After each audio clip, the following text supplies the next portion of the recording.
만나면 좋은 친구 MBC.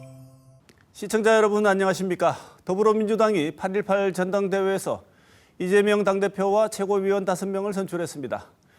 이 대표는 85%가 넘는 역대 최고 득표율을 기록하며 연임에 성공했습니다.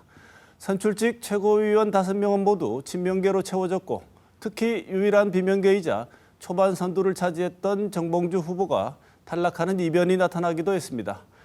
민주당은 이번 전당대회로 이재명 1인 정당 체제가 더욱 공고해진 모습입니다. 이번 주 월간 정치에서는 민주당 전당대회 결과를 분석해 보겠습니다. 오늘 모신 두 분 소개합니다. 박지일 영남일보 논설실장 나오셨습니다. 안녕하세요. 김영권 전 더불어민주당 의원 나오셨습니다. 어서 오십시오. 반갑습니다. 지난달에 국민의힘 전당대회 이후에 말씀 나눴는데 오늘은 민주당 얘기 한번 해보겠습니다. 역대 최고의 득표율 이런 얘기를 계속 할 수밖에 없는 것 같습니다. 먼저 친정 얘기부터 하시죠. 예. 예, 김영건 의원님부터 하시죠. 85% 높게 나왔죠. 전체적으로 이제 이재명 대표가 될 거라는 건 누구나 예상했던 바고, 그리고 결과도 그렇게 나왔고요. 그런데 85%이 수치를 이것만 봐서는 안 된다고 생각을 하고요.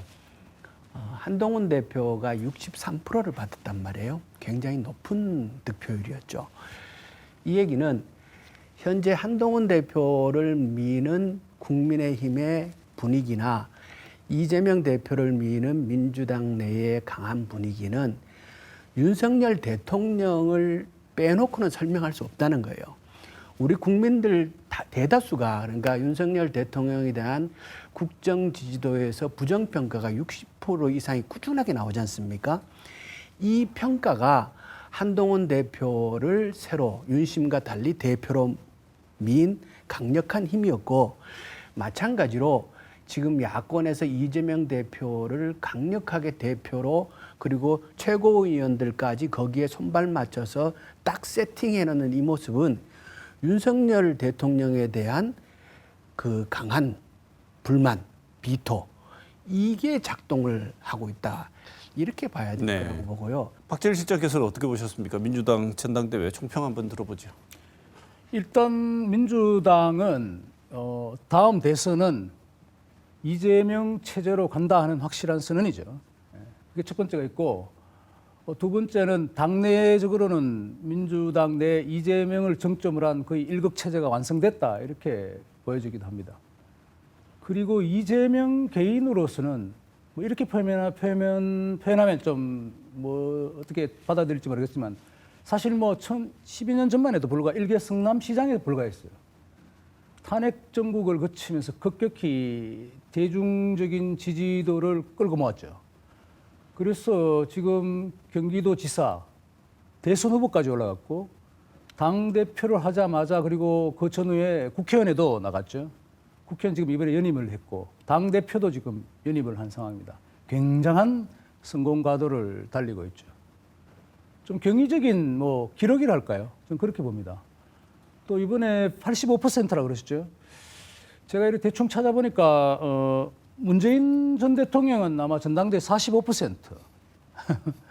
가장 높았다는 거이 최근에 송영길, 이낙연 전 대표는 60%. 송영길 후보는 사법 리스크에 지금 있지만 35%에 불과했어요. 그만큼 이제 우리 김영건 전 의원께서는 이게 김대중 지금 그 윤석열 정권에 대한 어떤 반대 급부로 당이 결속했다는 것도 있지만, 이재명 개인의 또 어떤 그 개인기랄까요? 이런 것이 지금 좀 표현된 부분이 있고, 당도 과거와 같은 민주당이, 과거와 좀 다른 여러 계파가 존재하던 민주당이 거의 일극체제, 하나의 단일 계파로 일단 단일 대우를 형성하고 2027년으로 가자 하는 것이 민주당의 좀 좋게 표현하면 좀 총의인 것 같아요. 네. 그렇게 지금 평가할 수 있을 것 같습니다. 아무리 윤석열 대통령에 대한 그 부정적인 평가가 높다 하더라도 후보에 대한 기대나 만족도가 떨어진다면 높게 나올 수 없지 않겠습니까? 네. 그런데 굉장히 높게 나온 거는 이재명을 중심으로 뭉쳐서 정권 교체를 하자라는 강한 그 의지의 표현이라고 보고요. 그러니까 이재명에 대한 평가는 그 속에 상당히 녹아 있다 이렇게 보고, 또 하나 저는 이번에 이제 보면서 조금 아쉬웠던 점은 후보가 이제 대표 후보가 빈약했지 않습니까? 네. 이재명 대표를 빼고는 김두관 후보가 그래도 정치적인 경력은 상당한데 역할을 못했다. 그러니까 정치인은 어느 순간이든지 간에 자기 공간은 자기가 열어야 된다고 생각을 하거든요. 그런데 김두관 후보가 정치인으로서 비전, 그리고 앞으로 자기가 꿈꾸는 세상에 대한 확실한 선거운동이 이루어지지 못했고, 그런 점에서 좀 아쉬웠지 않는가라는 생각을 합니다. 제가 왜 개인기를 말씀하시는가 하면 과연 그러면 이재명보다 선수가 훨씬 더 높은 사람들이 민주당에 득실득실거려요. 지금 이재명의 허위무사를 거의 자처하는 김민석만 하더라도 1990년대부터 DJ 김대중 대통령에서부터 거의 그 척건이었어요. 물론 개인적인 우여곡절이 많았지만 아까 방금 말씀하신 김두관도 예. 아니 이거 이재명은 정치하기 시작하네 뭐 그 양반은 거의 뭐 떴어요 거의 굉장히. 그러니까 그런 측면에서 이제 제가 한 말씀 드린 것이고, 그리고 또 뭐 제가 이재명 대표를 굉장히 뭐 호평하는 건 아니지만 화술이나 이런 것들 인기영변이 굉장히 크거든요. 그런 것이 이번에 85%라는 그런 측면을 설명할 수 있다는 것이고, 윤석열 대통령과의 관계 부분에는 이거는 이제 거의 밀접한 건 당연하죠. 예를 들면은 지난 대선 때 몇 퍼센트였습니까? 0.73% 예. 차이로 24만 표입니까? 졌잖아요. 그러면 어마어마한 수치의 그 유권자들이 이재명을 투표를 찍었다는 것인데, 이거는 어떻게 해석해야 되는가 하면 그 사람들은 이미 감정이입이 돼 있고 나와 이재명을 동일시하기 시작한 거예요.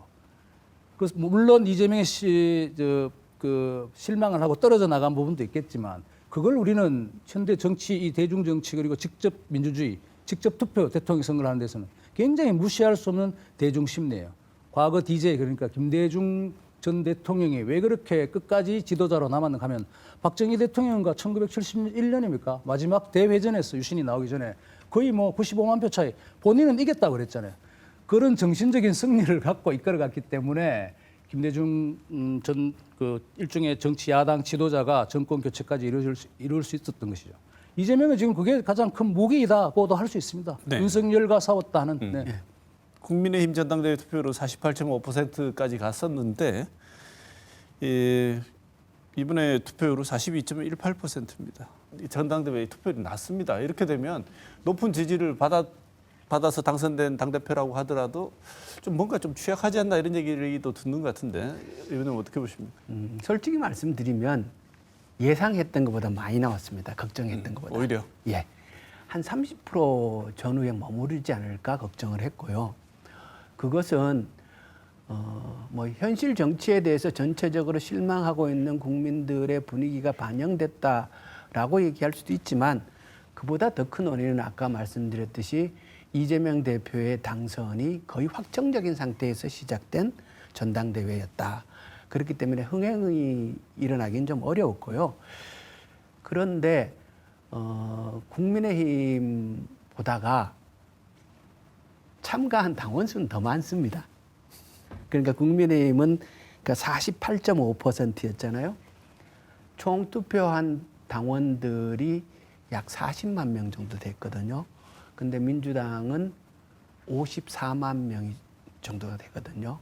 전체적으로 현재 당의 당원 규모가 훨씬 더 커서 실제 참가한 투표한 당원들 숫자는 적은 숫자가 아니다, 이렇게 말씀드립니다. 네. 제가 보기에는 일단 총선이 언제였죠? 4월 10일이었습니까?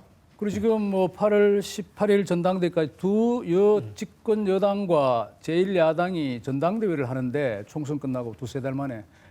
아니 지금 잔치가 끝나고 나서 국민한테 또 우리한테 관심을 가져달라. 이건 좀 국민들을 좀 너무 피곤하게 하는 거 아닙니까? 별로 영화도 재미도 없는데 관객 나오라고.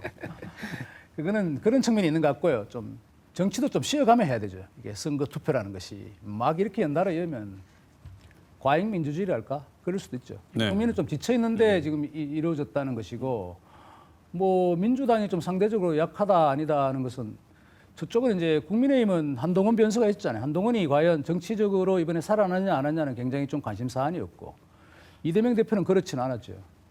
그리고 또 뭐 올림픽도 있어서 민주당은 좀 공교롭게도 그 관심 집중도가 좀 떨어졌다 이렇게 볼 수도 있는데 뭐 그 대충 그런 정도로 보시면 될 것 같아요. 네. 예. 그런 반면에 또 이런 평가도 있습니다. 전당대회 분위기, 내부 분위기를 보면 일치단결해서 대선 출정식처럼 이제 대선의 그날까지 이 길로 간다 이런 느낌을 줬다 그런 비판을 많이 받는데 그것을 공고히 하기 위한 장치로서 요거는 조금 더 이 논의가 필요해 보입니다만 당헌 당규 바꾸면서까지 일극 체제의 구조적인 장치까지 다 해놓았다는 이런 놨다는 비판까지 받는데 이거 어떻게 보십니까?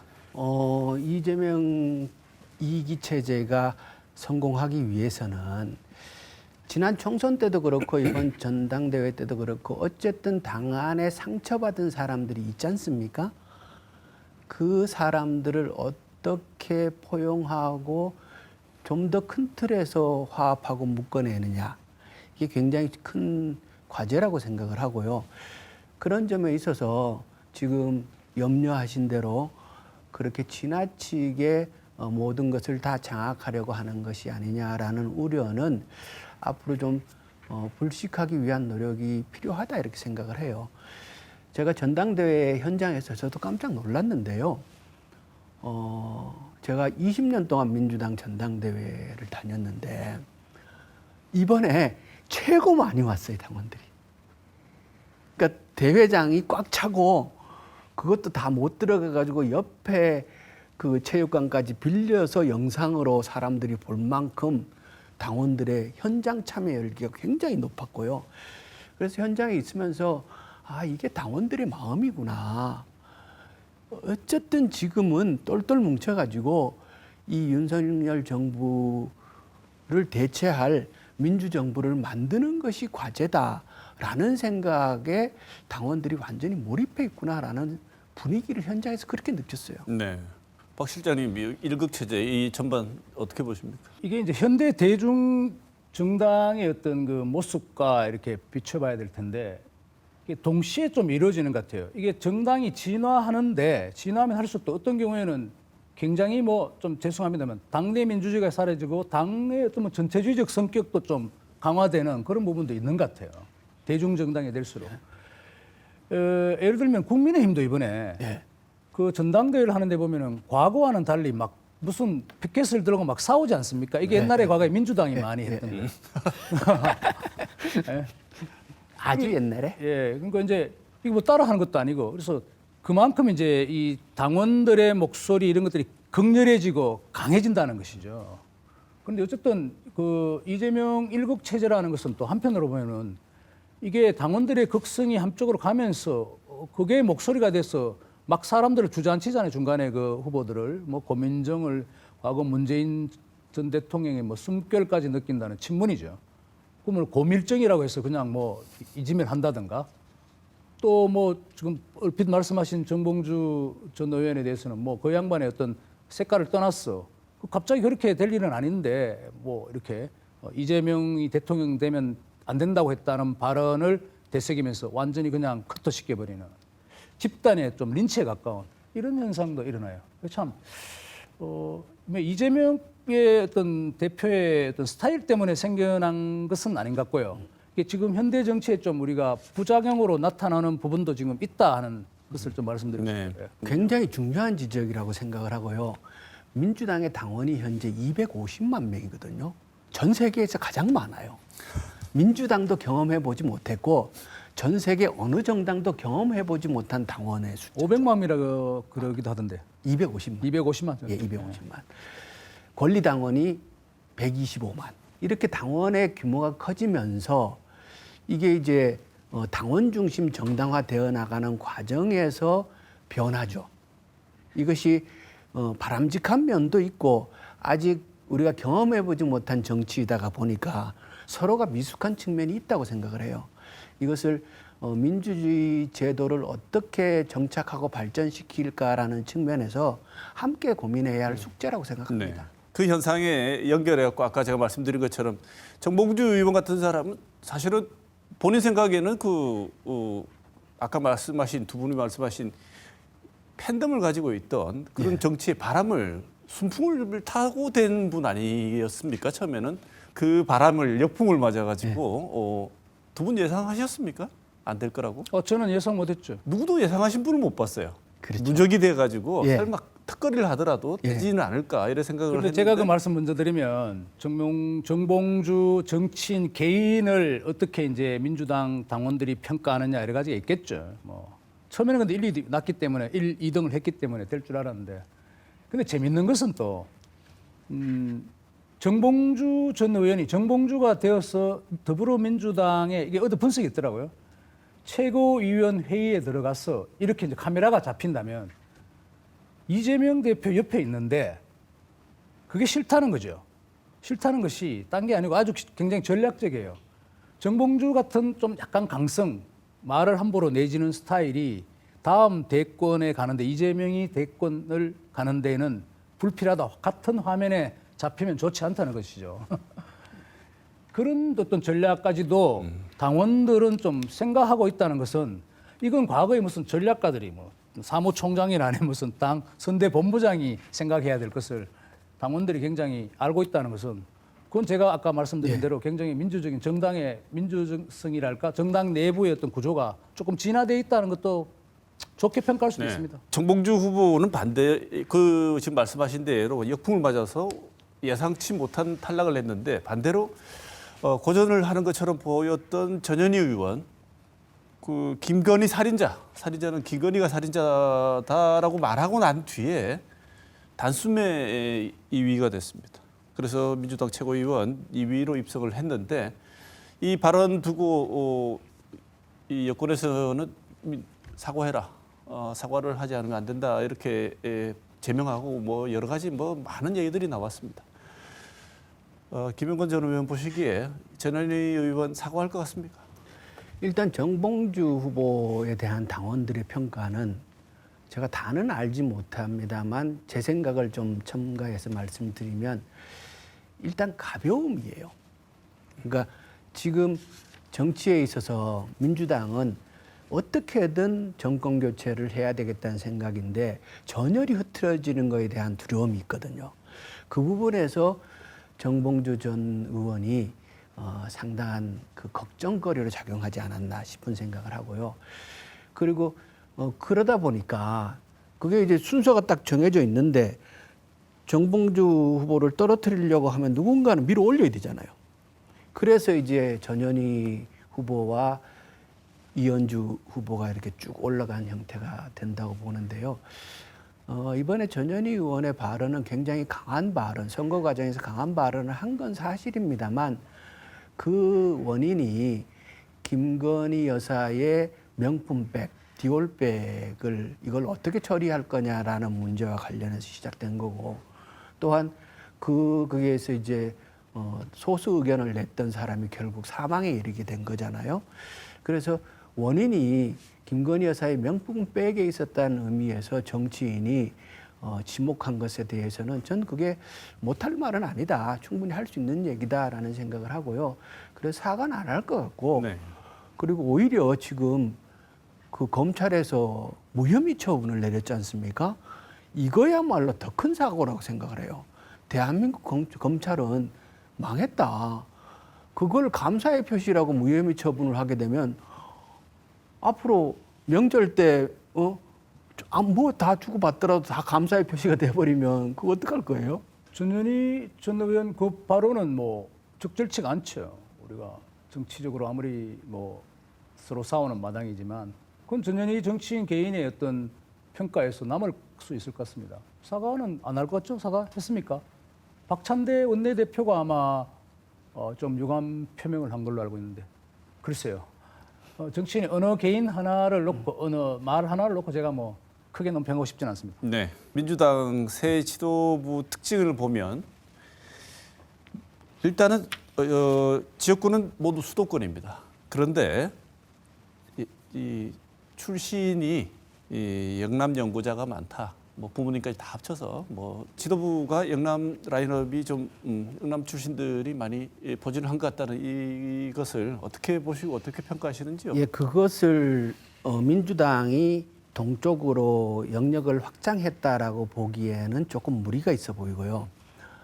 전체적으로 5명이 다 수도권이잖아요. 그것은 현재 민주당은 수도권 정당이 되었다라는 사실을 그대로 드러낸 것이라고 보고요. 과거 민주당은 호남 정당이었죠.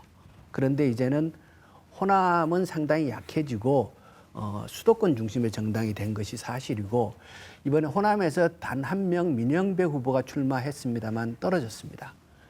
호남 정당이었는데 호남 후보 한 명 나오는데 떨어졌단 말이에요.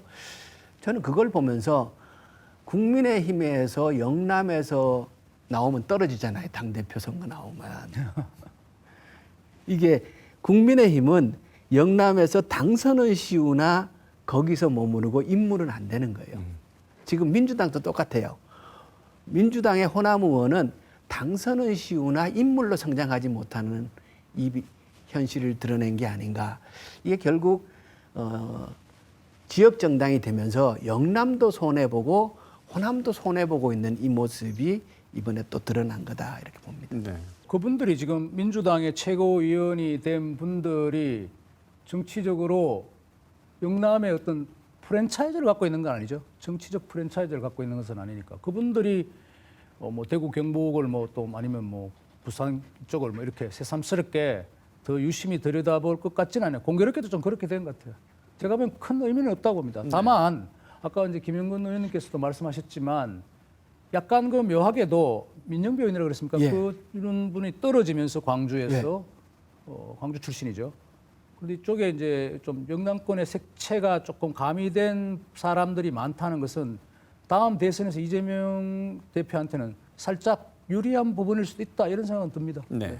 두 당 지도부가 꾸려졌는데 민주당은 지도부가 강력하게 통일된 목소리를 낼 수 있는 상황이 조성되어 있고, 국민의힘 같은 경우에는 여당 지도부는 안정되었다고 보기에는 좀 다소 당대표가 힘을 행사하고 결정하기에는 조금 어려운 상황이, 공공한 상황이 아닌가 싶은데요.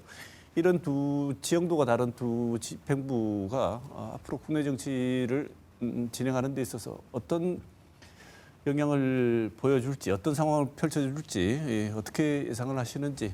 이제 두 사람이 지금 이제 여야의 새로운 수장이 되는데 뭐 국민적 기대도 있을 수 있고 또 뭐 본인들도 여러 난관이 있다는 걸 잘 알 것 같습니다. 뭐 대충 이렇게 여론조사를 보면은 잘할 것이냐 못할 것이냐 보면 한 40% 약간 상회하는 그런 뭐 이재명이 잘할 것이다 아니면 한동훈이 잘할 것이다 이런 건데 큰 기대치는 지금 나오고 있지 않아요.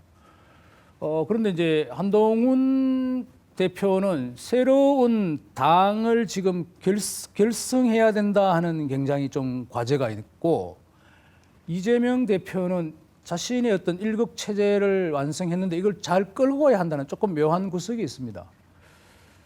두 사람이 아마 어느 순간에는 지금 좀 합의될 수도 있는, 뭐 우리가 지금 후반에 얘기했을지 모르겠지만 이미 만나기로 했지 않습니까? 그런 부분이 있는데 한동훈이 좀 어떤 그 성장이라는 일변도에서 분배, 격차 해소 이런 얘기를 들고 나오고 있고, 이재명 대표도 물론 뭐 기본사회, 기본소득이라고 말을 하지만은 전당대회 과정에서 보면은 우리가 좀 성장도 중시해야 된다는 우파적인 발언을 했어요. 그러니까 결국은 이건 중도를 염두에 둔 것이죠. 양당이 공이 지금 탈출구를 못 찾고 있기 때문에 아까 말씀드린 대로 제가 정당으로서 굉장히 발전을 하고 있지만 그러나 그 정체성 자신들의 영역을 중도 이상으로 넓힐 수 있는 그런 역량은 부족하거든요. 그 부분을 이 두 사람이 얼마나 유념하고 헤쳐나갈 수 있냐에 따라서 각자 개인의 대선 가도의 승패도 결정할 수 있고 두 당, 거대 여당의 대한민국의 거대 여당의 진로도 좀 잡을 수 있을 것이다 이렇게 생각합니다. 네. 사실상 모든 결정의 권한은 정부 여당이 갖고 있기 때문에 여당 대표가 얼마나 안정되고 권한을 가지고 행사할 수 있느냐가 더 중요하거든요. 그런데 한동훈 대표가 한 달이 지났음에도 아직까지 자리를 못 잡고 있지 않습니까? 그래서 이 점은 한국 정치를 위해서도 굉장히 바람직하지 않고 빨리 한동훈 대표가 대표의 역할을 할 수 있는 구조가 당내에서 만들어지고 윤석열 대통령과도 어느 정도 일정적인 합의가 필요하다 이런 생각을 하고요. 그게 안 되면 사실 우리 국민들이 어려워지거든요. 그래서 현재 상태는 양당의 대표 체제는 형성되어 있지만 오히려 여당의 대표가 얼마나 권한을 행사하고 결정할 수 있느냐, 그게 매우 중요한 과제라고 생각을 합니다. 네. 당대표 회담 물론 이재명 대표 코로나 확진으로 조금 원래 예정됐던 일정에서 연기가 됐습니다만 연기되기 이전에도 생중계 문제를 가지고 이 옥신각신 정말 될 건지 안 될 건지 사실은 여러 가지 얘기들이 있었는데 당대표 회담 얘기 잠깐 해보겠습니다. 우리 박 실장님 보시기에 회담 전망 어떻게 보십니까? 글쎄요. 지금 여러 엇갈리는 부분이 있지만 예를 들면 지금 TV 중계, 생중계인지 생중계겠죠. 하자는데 저는 찬성해요. 그게 회담을 하는데 무슨 중계 방송을 하느냐는 건데 지금 우리 토론 이런 거 있잖아요. 아니면 대선 TV 미국 옛날에 1960년대입니까? 존 F 케네디가 나왔을 때 TV 토론을 했는데 그게 처음이었어요. 그러니까 새로운 거예요, 이게. 정치가 발전하려면 아마 제가 어렵긴 하겠지만 그 생중계도 한번 해볼 만하다, 시도 해볼 만하다 해보고 그게 너무 이게 좀 자극적이고 이러면 다음에 안 하면 되는 것이고 또 여러 번 또 만나야 되잖아요. 한 번으로 지금 모든 것이 완성될 수는 없기 때문에 그건 그렇고 또 형식적인 측면에서 내실적인 측면에서는 아마 물론 김용근 의원님께서도 말씀하셨지만 한동훈 대표가 과연 윤석열 정권 하에서 당 대표로서 독자성을 좀 구축할 수 있느냐는 문제를 말씀하시는 거 아니에요? 또 권한이 있느냐는 것인데 결국 그게 있다 없다는 말하기보다는 지금부터 시작이겠죠. 만약 여기서부터 본인이 원했던 바를 이재명 대표를 또 설득하고 해서 본인이 양보했던 부분을 상당히 밀고 나가서 그걸 성취해낸다면 특검법이든 아닌 다른 격차 해소 부분에 대해서 그런 실적을 낸다면 한동훈 체제는 공고화될 것이고 만약 그런 것이 이재명 대표와의 대표 회담부터 좀 삐끗하기 시작하고 그게 누적된다면 한동훈 체제도 굉장히 오래 갈 수는 없는 그런 상황에 직면하겠죠. 굉장히 기로에 서 있다는 것입니다. 회담과 토론은 다르다고 생각을 해요. 그러니까 토론도 할 수 있고 회담도 할 수 있죠. 자주 만나는 거에 대해서는 일단 무조건 동의를 하고요. 국민들 앞에 두 분이 함께 자주 노출되면 노출될수록 좋다 이렇게 생각을 하는데 이번에 회담을 하자고 하면서 그것을 생중계로 하자고 하는 거는 이건 좀 안 맞는 것 같아요. 회담을 하려고 하면 서로 조용하게 속내를 터놓고 해야 할 얘기도 있고 그리고 정치라는 게 주고받는 거잖아요. 그 주고받는 걸 공개적으로 할 수는 없거든요. 그렇기 때문에 회담은 회담답게 하고 필요한 토론이 있으면 100분 토론 나와서 하면 되죠. 우리처럼 이렇게 해도 되고. 두 분 말씀을 들어보면 이것은 그냥 시작으로 한번 해보고 또 필요하다면 비공식 회담할 수 있는 계기를 만들어 보자는 차원. 그러니까 이번 회담에서는 박 실장님 보시기에는 구체적으로 두 당 대표가 합의를 해가지고 결실을 맺는 내용을 이끌어내는 회담 쪽으로는 안 보고 있는 것 같다고 생각하시는 것 같아요. 양쪽이 다 하면 좋겠지만 첫 만남이니까 특히 말로 하면은 대한민국에 서러워할 이등이라면서 두 사람 아닙니까? 그러니까 국민들은 이런 게 있죠. 저 사람들의 어떤 속내까지도 속살을 한번 보고 싶다는 게 있어요.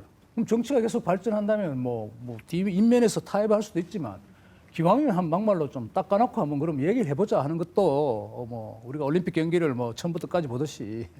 근데 반대하시는 분들은 지금 말잔치 할 때가 아니다. 그렇죠. 지금 당장 시급한 문제가 저 의료대란 어떡할 거예요?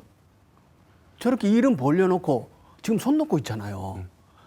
요즘 병원 가보는 사람들은 갔다 와서 진짜 환장하겠다 그래요. 당장 피는 철철 나고 급한 사람들이 대책이 없는 거예요. 이런 의료대란 문제를 두 분이서 만나면 해결책을 만들어야죠. 그렇기 때문에 저는 지금은 일단 회담을 좀 하고 토론할 건 또 나중에 하시는 게 나아요. 그러면 지금 상황에서 이재명 2기 체제 지금 현재 상황에서 여러 가지 난제가 많지 않습니까? 김용건 의원 보시기에 제일 먼저 추진해야 되는 핵심 과제 뭐라고 보십니까? 저는 오히려 민주당도 참 안 됐다 싶은 생각을 해요. 요즘 보면은 의석수는 굉장히 많이 갖고 있지 않습니까? 국민들이 그만큼 높은 지지를 해서 의회는 장악을 하고 있는데 실제로 성과를 내지 못하지 않습니까? 국회가 할 수 있는 것은 입법밖에 없어요. 그런데 입법을 하면은 대통령의 거부권을 못 넘습니다. 그 민생지원금 25만 원도 거부권을 행사해. 쌀값 떨어졌다고 양곡관리법을 개정해서 대책을 마련하자고 해도 대통령이 거부권을 행사해. 지금 거부권 행사의 정치가 계속되고 있는 상태에서 민주당이 효과적으로 성과를 낼 수 있는 방안을 못 찾고 있는 상황이어서 민주당도 참 깝깝한 상황이구나 이런 생각을 하는데요. 그러나 저러나 이재명 대표 2기 체제는 이제 그 능력을 발휘해서 성과를 내야 되는 상황입니다. 이게 이재명 2기 체제의 가장 큰 숙제이고 딜레마이지 않겠나 싶은 생각입니다. 네. 우리 박 실장님께는 이거 한번 여쭤보고 싶습니다. 계속 이야기되는 이재명 사법 리스크 제2기에는 어떻게 전개될 거로 보이십니까? 이제 사법부의 스케줄이 있는 것이죠. 지금 9월, 10월 초쯤이면 1심 판결이 난다고 하지 않습니까? 어쩌면은 제가 아까 말씀 이재명 1인 체제가 완성된 순간이 어쩌면은 이재명으로서는 정점일지도 몰라요. 냉정하게 본다면은 솔직히 대선 가도에 뭐 여러 가지 지금 좋은 징조도 있지만 그 제일 원인이 사법 리스크죠. 대한민국에서 어쨌든 우리가 많이 발전했다 그러지만 법적인 측면에서도 이게 어떤 경우에는 예외가 없을 수 있어요. 아까 뭐 김영건 전 의원님도 아까 김건희 여사의 명품백 뭐 이런 수수 이런 부분에 좀 약간 말씀을 논평하셨지만 그런 논평이 나올 정도로 이 부분에 대해서도 마찬가지로 이재명 그 당대표는 지금 명백히 리스크를 갖고 있는 것이에요. 뭐 기술적으로 이걸 뭐 연장을 해서 다음 대선까지 유죄 확정 판결이 대법원에서 안 나오게 하고 대통령이 돼서 그냥 하고 나중에 뭐 이게 뭐 어떻게 된다 뭐 이런 시나리오까지도 있는데 피할 수 없는 구석이에요. 또 한편으로 보면은 1국 체제가 완성됐다고 하는 부분의 뒷이면에는 제가 모두의 그 온건파가 사라졌다, 당내 파벌이 사라졌다고도 하지만 한편으로는 그 숱한 인재들이 민주당 내에 있잖아요. 지금 반명이랄까 비명이 있는데 그럼 이 사람들이 다 어디로 갔느냐 하는 것인데 갑자기 정치를 안 하느냐? 제가 보기엔 그건 아니죠. 뭐 지켜보고 있을 수 있죠. 이재명의 사법 리스크를 내가 이렇게 보고 어떤 순간에는 뭐 덕달같이 다시 등장할 수도 있는 소지가 있다. 그리고 네. 이재명으로서는 굉장히 리스크 관리가 지금부터 시작됐다고도 할 수 있죠. 네. 그러니까 어떻게 해야 되냐는 부분은 뭐 좀 길어지지만 그건 우리 아까 말씀드린 대로 한동훈 대표의 어떤 뭐 협의를 한다든가 윤석열 대통령을 만난다든가 하면서 본인의 정당성 그 중도를 할까요?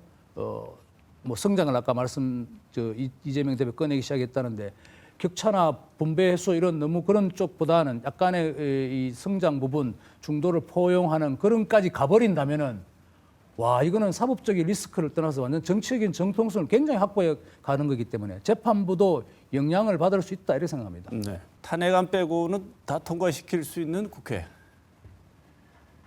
모든 법안을 거부할 수 있는 대통령. 예.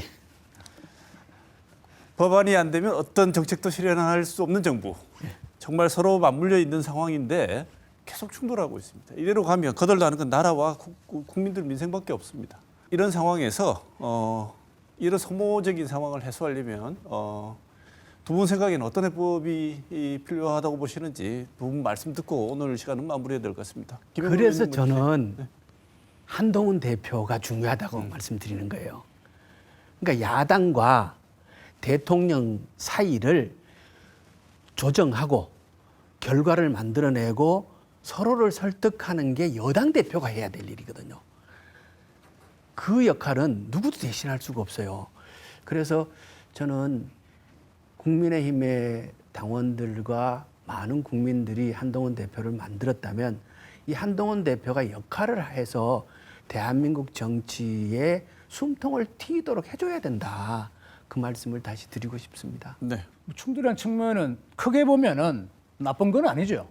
그러니까 한쪽으로 그냥 쏠린다면은 굉장히 그게 국민이 견제하라고 지금 뭐 입법부를 둔 것이고 행정부를 대통령을 뽑은 것이기 때문에 뭐 충돌 아주 파국이 아닌다 하면 충돌도 나쁜 건 아닌데 다만 김영근 전 의원님께서 아까 말씀하셨듯이 지금 의료 개혁이라든가 이런 부분들이 지금 손을 놓고 있는데 뭐 지금 윤석열 대통령의 지금 정책적인 드라이버가 굉장히 사실은 뭐 한동훈이니 이재명이 하지만 굉장히 중요한 상황이에요. 의료 개혁 이 부분을 좀 민주당과 좀 협의를 해서 제가 보기에는 좀 정치적인 압박 내지는 양보 여러 가지를 통해서 의사들을 설득할 수 있는 방안을 좀 마련했으면 하는 것이 정말 소망이고 또 하나 국민연금 같은 경우에도 총선 직전에 1%포인트 차이로 무산이 됐지 않습니까? 사실은 거의 다 합의했는데 이것도 지금 윤석열 정부가 빠른 시일 내에 좀 정리정돈을 해야 된다. 뭐 다른 안을 지금 내놓고 있는데 자꾸 복잡하게 문제를 끌고 가지 말고 이 부분을 좀 해결해야 된다. 그래서 다른 뭐 금리 문제라든가 아니면 세제 문제 이런까지도 풀 수 있는 그런 역량을 좀 펼쳤으면 하는 뭐 소박한 바람입니다. 네. 자, 매달 한 발 월간 정치에서 항상 함께하고 있습니다. 박재일 영남일보 논설실장, 김용건 전 더불어민주당 의원 두 분 모시고 오늘도 정치 얘기 많이 나눴습니다. 좋은 말씀 감사드립니다. 오늘 월간 정치 여기서 마치겠습니다. 고맙습니다.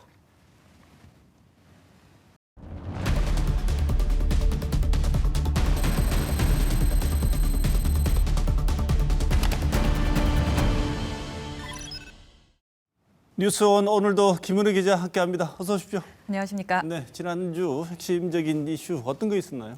네, 이번 첫 뉴스는요. 이달 내내 많이 들으셨을 것 같아요. 전기차 관련입니다. 8월 1일이었습니다. 8월 첫날에 인천에 있는 한 아파트 지하 주차장에 주차된 차량에서 폭발음과 함께 불이 시작됐습니다. 다른 차량 140여 대가 불에 타고 그 흐름에 휩싸이는 등 피해를 보았고요. 무엇보다 단전 단수로 주민들의 피해가 컸습니다. 네, 화재 완전 진화까지 8시간이나 걸렸다면서요? 네, 그렇습니다. 지하 주차장이다 보니까 이 소방차가 이 지하로 높이가 좀 높거든요. 지하로 진입하기가 쉽지 않았고요. 전기차 화재에 필요한 수조나 덮개를 투입하는 것도 어려웠습니다. 이후에는 스프링클러가 작동하지 않은 점도 드러났는데요. 이 경보가 울렸을 때 관리 직원이 잠시 껐다가 다시 켰을 때는 이 시설이 훼손이 돼서 작동하지 않았습니다. 이런 상황이 드러나서 이 부분도 과실을 따져보게 된다고 합니다. 충전 중이 아니고 주차된 차량에서 이렇게 되다 보니까 사람들이 전기차에 대한 공포, 이른바 전기차 포비아가 막 네. 생겨났다는 이런 얘기들이 있어요. 맞습니다. 지하 주차장에 그 이후에 전기차를 주차를 하거나 충전을 하지 못하게 하기로 한 공공주택이 있다, 공공기관이 있다 이런 얘기도 있었고요. 또 불이 나면 진화가 어렵기 때문에 이 선적 회사들도 전기차 선적을 우려하고 있다 이런 보도가 잇따랐습니다. 이 환경 친화적 자동차 개발 및 보급 촉진에 관한 법률에 따라서요, 공공 건물과 공중 이용 시설, 공동주택 등에서는요, 이 총 주차 대수의 5%를 이 충전 시설과 그리고 전용 주차 구역으로 하도록 의무화를 했는데요. 최근에는 이 100% 충전을 하지 못하게 하거나 이 지하에 있는 충전 시설을 이 지상으로 옮기는 방안, 그리고 옮길 경우에 예산을 지원하는 방안을 각 지자체들이 마련하면서 이렇게 밝히고 있습니다. 네. 처음에는 친환경차 보급한다고 보조금도 줄 테니까 사라고 막 권하지 않았습니까? 여러 가지 혜택 주면서. 그래서 사실은 비용이 또 전기차 비용이 이 차값이 비싸지 않습니까? 이 내연기관 차에 비해서 차주들은 아니 친환경에 협조도 하고 국가 시책에 맞춰서 샀는데 이제는 약간 눈치를 보면서 주차를 해야 되고 이런 천덕꾸러기 신세로 전락한 것 같아서 이런 전기차 포비아 현상이 확산되게 되면 이건 바람직한 현상이 결코 아니고 네. 이런 막연한 불안 대신에 정확한 진단 그리고 이 막을 수 있는 대책 빨리 만들어야 되는 거 아니겠습니까? 그렇습니다. 이 정부가 일단은요 화재 이후에 이 차량 제조사들에게 배터리 정보를 공개하도록 권고를 했습니다. 국내 현대차 그리고 기아를 시작으로 뭐 BMW, 벤츠, 폭스바겐 등 해외 제조사들도 그간 대회비였던 배터리 정보를 공개를 했습니다. 이 제조사의 사고 이력이나 기술력을요 소비자가 판단할 수 있도록 이른바 배터리 실명제라고 하는데요. 이것도 대안으로 떠오르고 있습니다. 한번 이 배터리에서 불이 나게 되면 대형 화재로 번지는 경우가 허다하지 않습니까? 네. 그러니까 그래서 이걸 막는 게 제일 중요하다 이런 지적도 있는 것 같아요. 예, 그렇습니다. 전기차 화재는 열폭주라고 하던데요. 이 열폭주 현상을 보이는 전기차 화재는 사실상 초기 진화가 쉽지는 않습니다. 하지만 적어도 다른 차량으로 불이 쉽게 번지는 것은 막을 수 있다. 이렇게 전문가들은 보고 있거든요.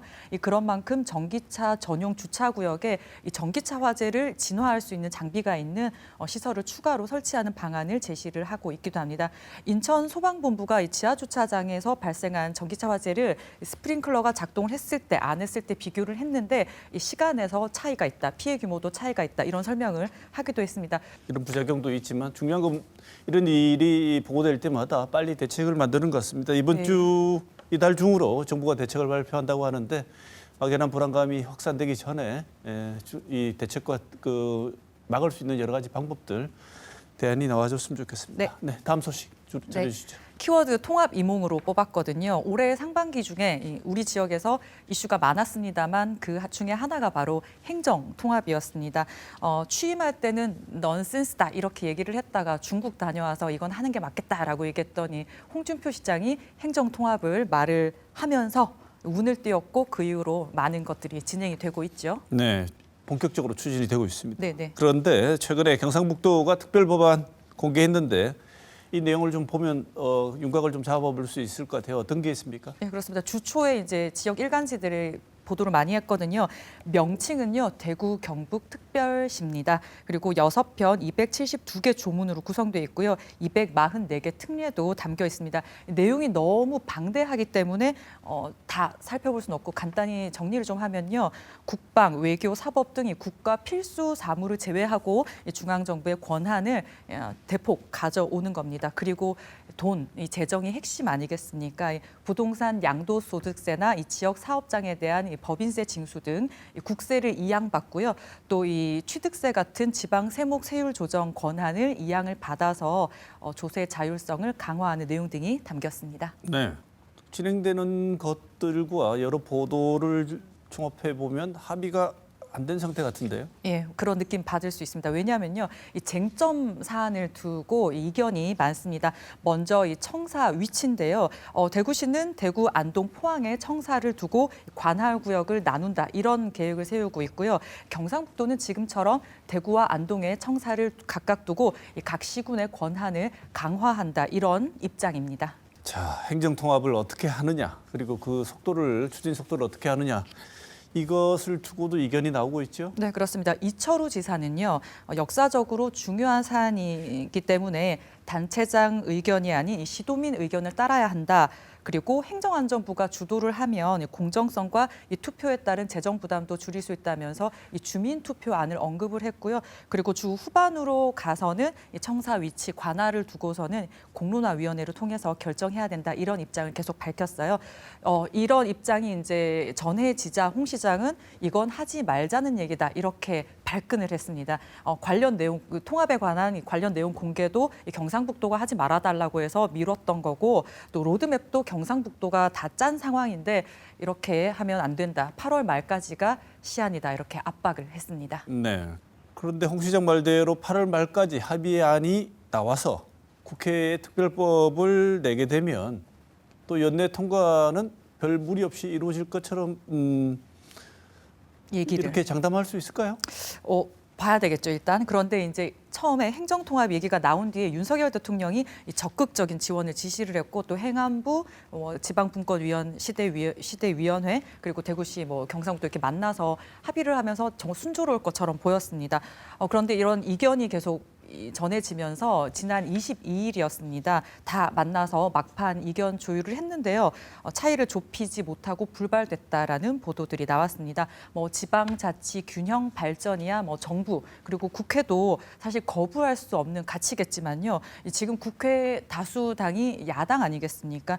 야당에서도 특히 공론화 과정 없는 논의에 대해서 비판이 많거든요. 그래서 이 적절한 과정을 거치지 않는다면 연내 통과가 순조롭진 않을 수도 있을 것 같습니다. 네. 통합에 따른 행복 그리고 시도민이 어떤 일상생활에서 좀 더 나아진 삶을 살게 될 것인가라는 문제를 최우선 염두에 둬야 된다. 이 점은 잊지 말고 진행을 좀 했으면 좋겠습니다. 네. 다음 소식 전해주시죠.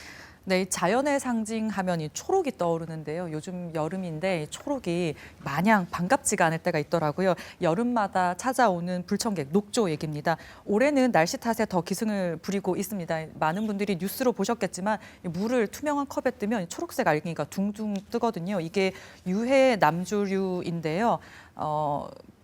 마이크로시스틴이라는 독성 물질을 많이 배출하는 유해 남조류입니다. 유해 남조류 세포수가 2주 연속으로요. 밀리리터당 1,000개가 넘으면 관심, 10,000개가 넘으면 경계, 100만 개가 넘으면 대발령 단계가 내려지는데요. 8월 19일에 취수한 물에서 이 밀리리터당 유해 남조류 개체수가 이 11만 개를 넘은 강정 고령 지점에 이 경계 단계가 내려졌습니다. 이 해평 지점도요. 밀리리터당 11,210개로 나타나서요. 경계 단계까지 한 회가 초과된 상태입니다. 그리고 영천호 지점에서도 조류 경보 관심 단계가 내려졌습니다. 이런 이 취수원 구역뿐만 아니라 지금 낙동강 상류에서도 문제가 심각한데요. 대구시가 이 취수원으로 활용하겠다는 안동댐 그리고 영주댐은요 조류 경보나 이 관찰에서 제외돼 있어서 지금 제가 말씀드린 그 측정 결과를 환경부 물환경관리 시스템에서는 찾아볼 수가 없습니다. 수자원공사가 하고는 있다고 하지만 공개가 되지 않고는 있는데요. 환경단체가 조사를 한 바에 따르면 지난 7월 26일 기준으로 남조류 개체수가 안동댐에서는 밀리리터당 110만 개, 영주댐에서는 190만 개가 측정이 됐는데 이 대발생 수준입니다. 우리 지역만의 문제가 아니지 않습니까? 네, 그렇습니다. 이 낙동강 중하류 지역은요, 8월 들어서면서 이 녹조가 심화하기 시작했습니다. 이 하류에 있는 칠서 그리고 물금 메리 지점에도 경계 단계가 내려졌고요. 경상남도는 그래서 보수문을 좀 개방해달라 이렇게 수자원공사에 요청을 하기도 했습니다. 수도권에서는 수돗물에 곰팡이 냄새, 흙냄새가 난다는 민원이 많았다고 합니다. 이 수도권 상수원인 팔당호에 9년 만에 녹조가 가장 높은 수치로 나타나고 있는 점이 확인이 됐는데요.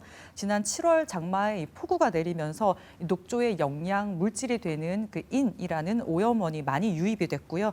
그리고 이후에는 폭염이 이어지면서 수온이 높아진 영향이 큰 것으로 분석이 되고 있습니다. 네, 지금도 이거 해소하기 위해서 여러 조치를 하긴 할 것 같은데요. 네. 환경단체는 일단 물이 좀 흘러야 되지 않느냐. 그래서 물이 좀 흐르게 해달라고 요구하고 있다면서요? 네, 환경부는요 정수 처리를 잘 하고 있고 또 인체에는 무해하다 이렇게 안내를 하고 있습니다. 또 3분 정도 끓여 마시면 뭐 냄새도 사라진다 이렇게 얘기를 하는데요.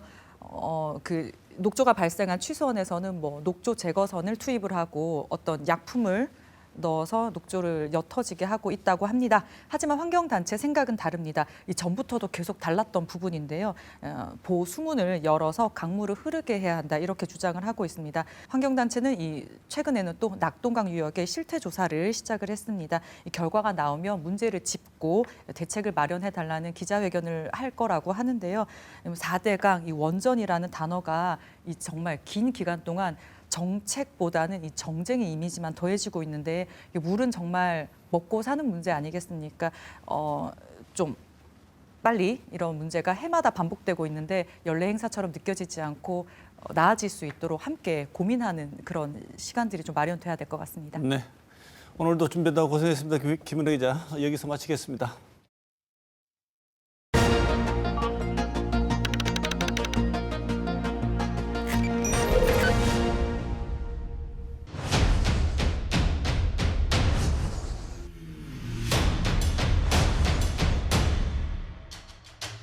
중요한 건 일본의 마음이죠. 마음이 없는 사람을 다그쳐서 억지로 사과를 받아낼 때 그것이 과연 진정한가.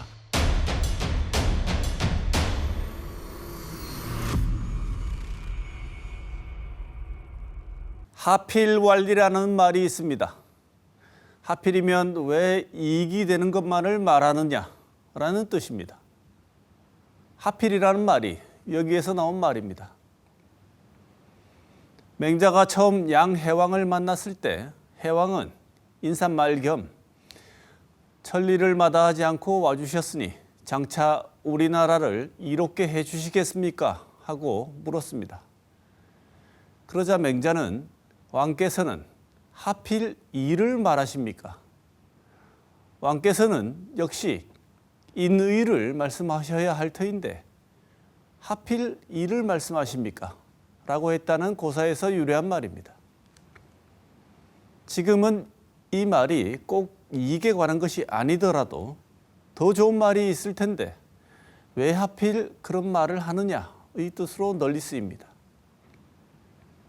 대통령실은 앞뒤 맥락을 잘 이해하면 충분히 공감될 것이라고 했고 여러 언론에서는 말을 오해한 건지 말 실수인지 어쨌든 국민이 판단할 것이라고 비판했습니다.